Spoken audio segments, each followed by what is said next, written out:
What's going on, everyone? Um, got home today to a little surprise. Wasn't supposed to be here till end of next week, and got here way sooner than expected. So we're gonna open up this box and see what it is.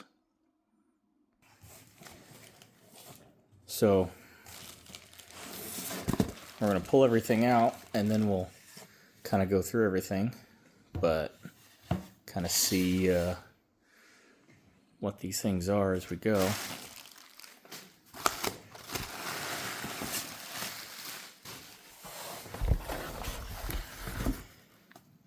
Not exactly sure what's all in this box. That looks like maybe... Oh, that's the upper receiver, like torque rod. Normally I just use a like a mag, stick it in there and be able to do all that, but we're gonna do it right this time. So that's the buffer tube extension. See how good this one works. It's supposed to make everything a little tighter, so we'll see.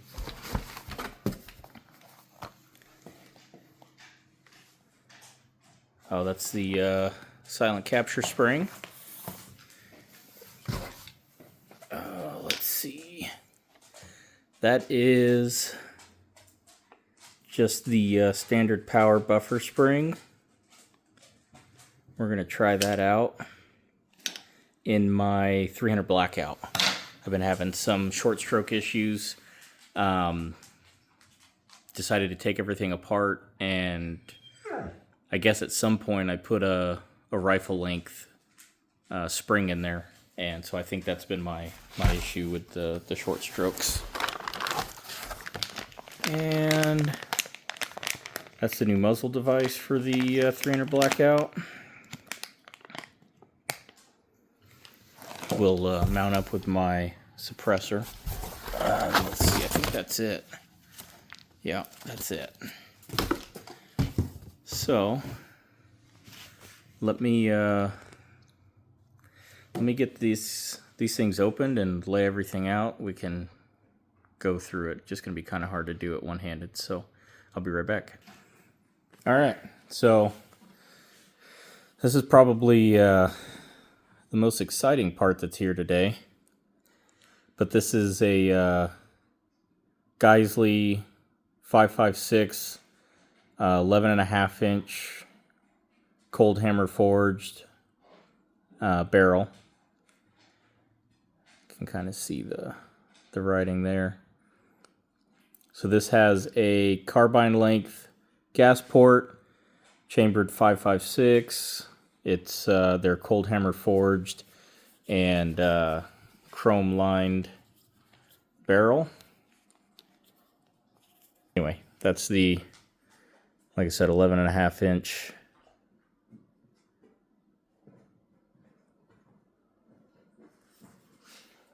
So, and then this is the Midwest Industries.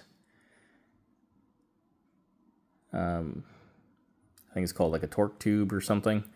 Anyway, it goes, once you put your barrel into your upper receiver, you slide this into the upper receiver. It slides into the barrel and also into the upper receiver.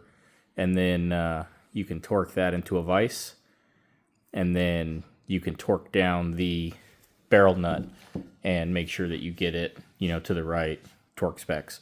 You can torque down the, muzzle device, whichever you're going to run, flash hider, brake, whatever, to the proper torque as well, and get everything set up nice and easy. Definitely makes it easier when you're building something, or at least it's supposed to. We'll find out. I've built 3 or 4 without one so far, but this should make it a lot easier. And then this is the Strike Industries Advanced Buffer Tube. So as you can see, it's not just round, it's got flat edges, and it is like a, flat edges here too. It's not a round tube like a standard mil-spec tube. And what they say is that it prevents, the wiggle in the stock You know, like sometimes the mag pulls, they have that extra click that you can, you know, latch down, and that's supposed to keep it, you know, locked in place. Now with other stocks, this is supposed to, you know, keep that wiggle to a minimum, or, you know, get rid of it completely. So I have quite a few different stocks. A couple of them are kind of loose on the mil spec stock, so we'll try it out and see how that works. But I have a Bravo, a B5 Bravo coming, and those are normally pretty good, but we'll see how it fits on that.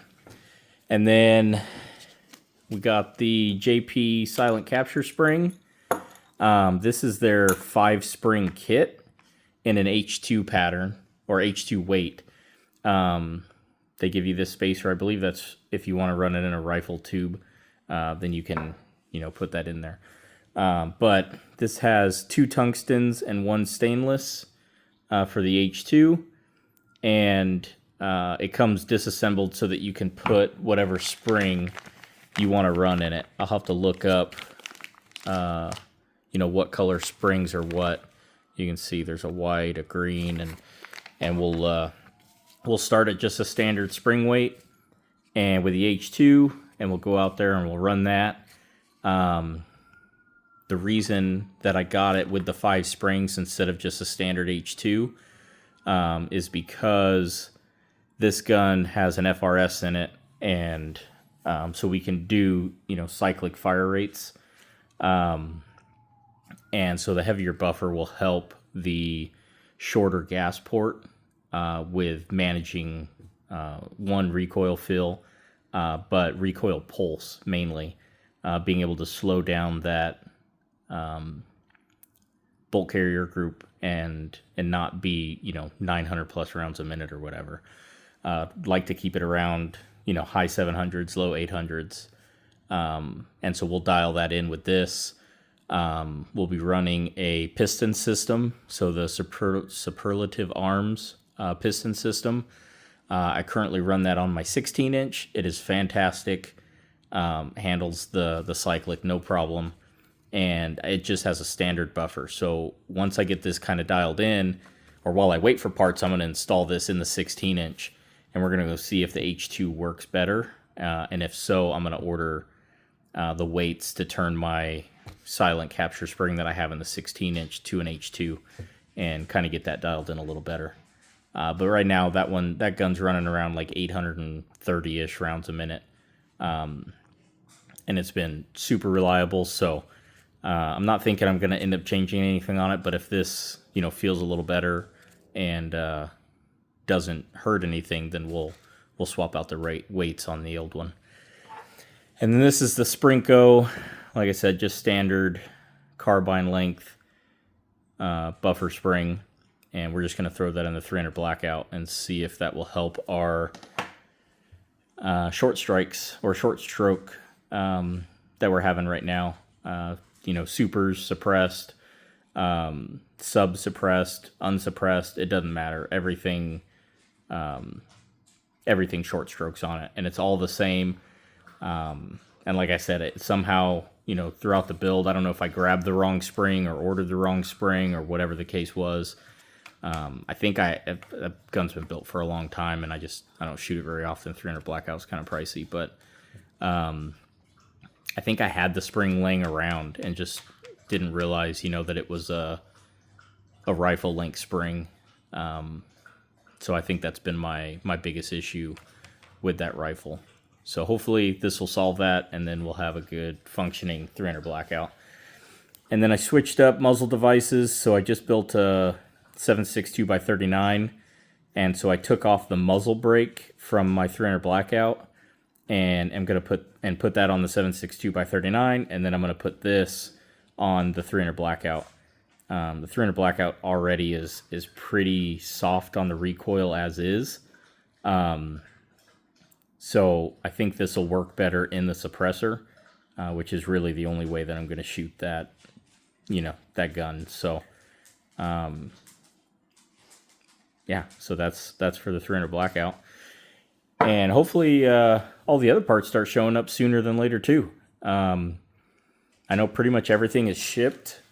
So now I just gotta wait for it all to show up, and we can do a video on assembling everything. We'll, get a detailed how-to on it, and then we'll go out and shoot it and see how it does. So stay tuned for that. Like I said, it's everything is scheduled for late next week. So this was a surprise that it came in, a week early. It was supposed to not be here till next Friday, and it's now Saturday night, and it was just delivered by UPS.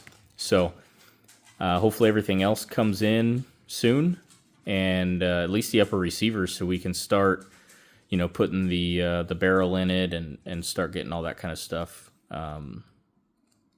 So we will see you guys on the next one. I'm super excited to get this built. The 16-inch that I built is running fantastic, but with the suppressor that I have, it's a stainless steel.